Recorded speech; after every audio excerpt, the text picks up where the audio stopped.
Alright, I want to find the derivative of f at 2 such that f of x is g of x divided by h of x.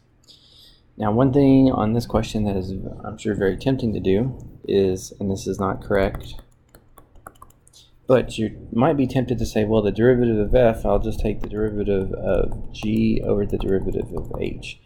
And I think if you're thinking that, it's probably that you're getting it mixed up with limits. Limits, you can get away with doing that. Derivatives, you cannot. With derivatives, this is something divided by something, so we need to use the quotient rule for this to work out.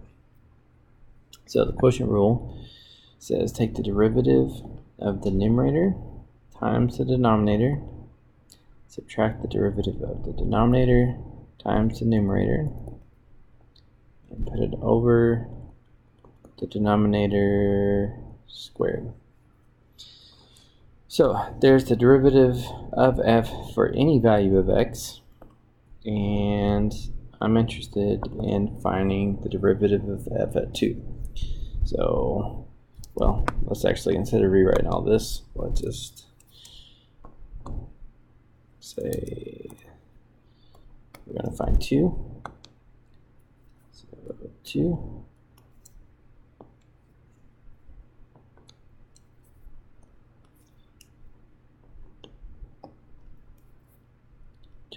Two and 2. All right. Well, good for us is that all that information has been given to us. So in the directions, this ends up being -2. This ends up being -1. This ends up being 4, and this ends up being 3.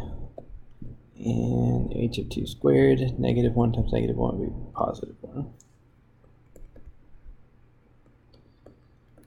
Okay, so we get 2 minus 12 over 1, which should end up being -10.